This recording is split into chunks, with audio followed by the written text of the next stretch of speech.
Now available in paperback and Kindle Unlimited. Isis, All That Glitters. The goddess next door takes on a bikini-clad bank robber in this action-packed all-new Isis series adventure. Get Isis, All That Glitters in paperback and Kindle Unlimited today. Hi everyone, it's your boy Shawn, and I'm here with yet another comic review video. And when I went to Anime NYC to meet Chris L. Brown, I walked around and I checked out all the tables at Anime NYC.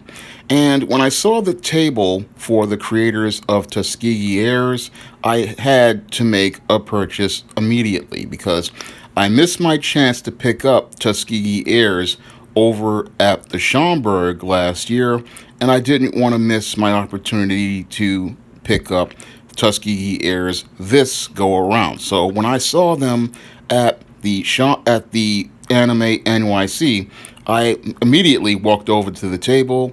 I let the guys know that I had already put in a pledge for their Search for Siddiqa, one of the best comics of 2019, and I was going to go and pick up Tuskegee Heirs and check that comic out. And I let them know I was going to do a review video for Tuskegee Heirs, but what happened was I have been so busy with my SJS Direct 2020 catalog and the new novel Eternal Night and trying to get that finished up, and my surprise for 2020's SJS Direct catalog that is going to be partially exclusive to the patrons on Patreon, that I didn't really get time to get over and read Tuskegee Heirs and really look at it in depth so I could do a review for it. I glanced it over when I came back from Anime NYC, but I really didn't get a chance to get a good look at it until now. And after getting a look at Tuskegee Heirs, I can honestly say it was one of the best comics of 2016 and is one of the best manga series I have read next to Chris L. Brown's Omega Black. Now, Tuskegee Heirs, it really reminds me of the 1980s anime series that was called Marcos, but was called Robotech here in America. And this one, it really fuses the Robotech type storyline with that of the Tuskegee Airmen. While they have the history of the Tuskegee Airmen that they're following, they are also following the same type of saga similar to what people saw in Marcos, or what people in America called Robotech. Now, I remember growing up with Robotech back in the 80s, and I used to, I had a Veritech fighter in my toy collection, but I sold it a couple of years ago because I had money issues. But I read all about, I had Robotech and all that stuff back in the 80s. And this series really reminds me a lot of Robotech as it goes on. Now, the early part reminds me of the Tuskegee Airmen, and the art here in your Tuskegee Heirs is gorgeous. This splash page does a great job of establishing the beginning of the story and letting us know what this is all about. This is all about them being flyers, and the creators, Marcus Williams and Greg Burnham, do a great job crafting the story and the art here. And a lot of people said, when I was at the Anime NYC, they were saying that this art reminds them a lot of Aaron Magruder's The Boondocks, and I can see some similarities between Aaron Magruder's Boondocks, but I see how the artist has really his own style as to it, and I like seeing the boldness, the dynamicness, and after we get out of the splash page, we get this introduction to all of the Tuskegee Heirs, all of these talented young pilots who are learning how to fly, and they're learning how to work with these older aircraft and learning how to develop their piloting skills. Now, you have one cocky flyboy in the group, and he winds up getting himself shot down in a practice run early on. And then we get an introduction as it transitions over to another older character who's the leader of the Tuskegee Heirs and a new younger pilot.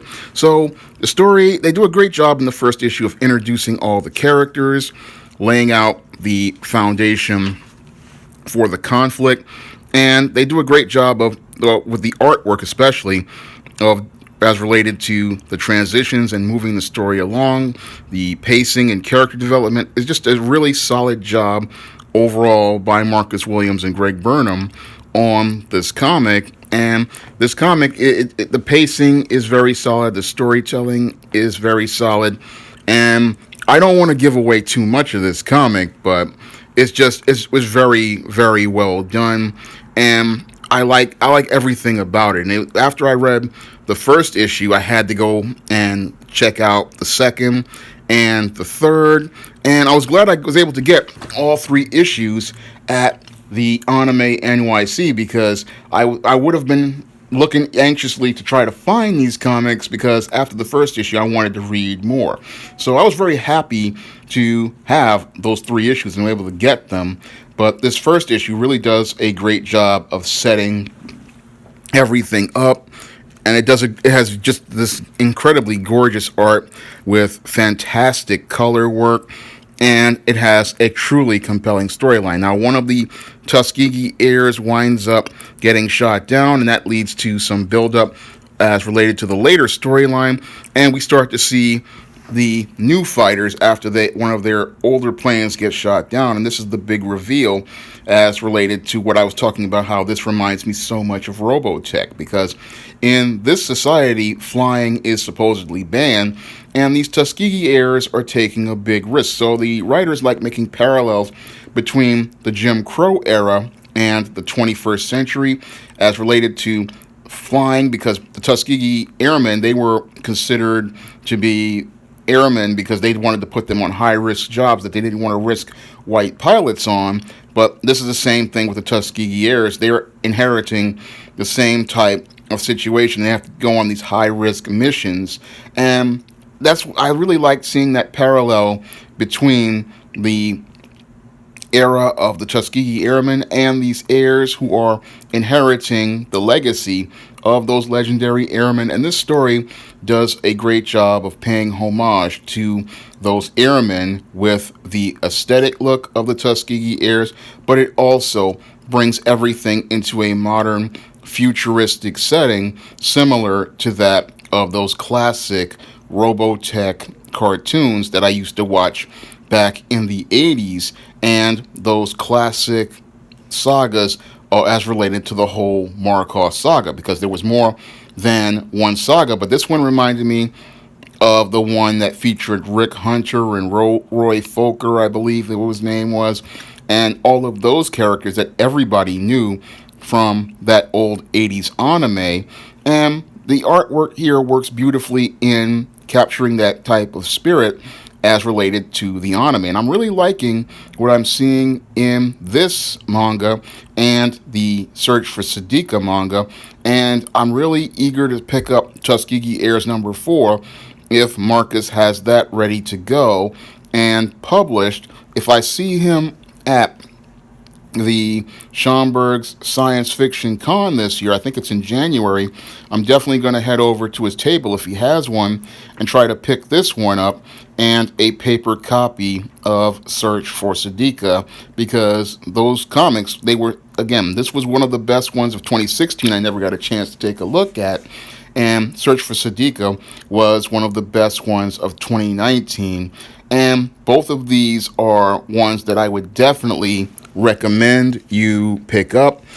Tuskegee Heirs, the first 3 issues, this one was funded through a Kickstarter, but I have seen these guys at the tables, so if you definitely head over to one of these cons, or you can get a way to get one of these comics, I definitely urge you to go pick this one up. This one is a definite recommend. It's one you definitely want to pick up, because this one presents a positive image of black people in a fantasy setting.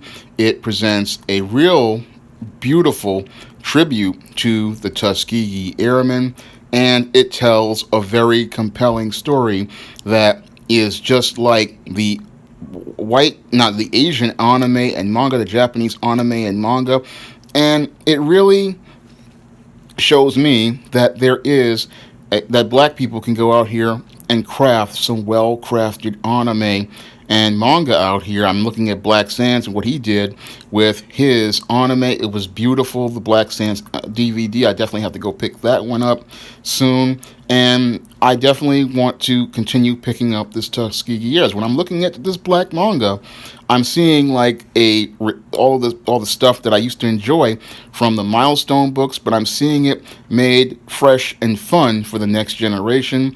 And if the brothers out here continue producing great manga like this, I see a new golden age for new black media, and I really am enjoying all of this. And again, I definitely recommend you pick up Tuskegee Heirs, and if you have time, could you head over to Amazon.com and pick up many of the books on the SJS Direct imprint, like the Isis series, the E-Steam series, the John Haynes series, the books of the Spinsterella trilogy, and my novels like The Thetas and A Recipe for Success.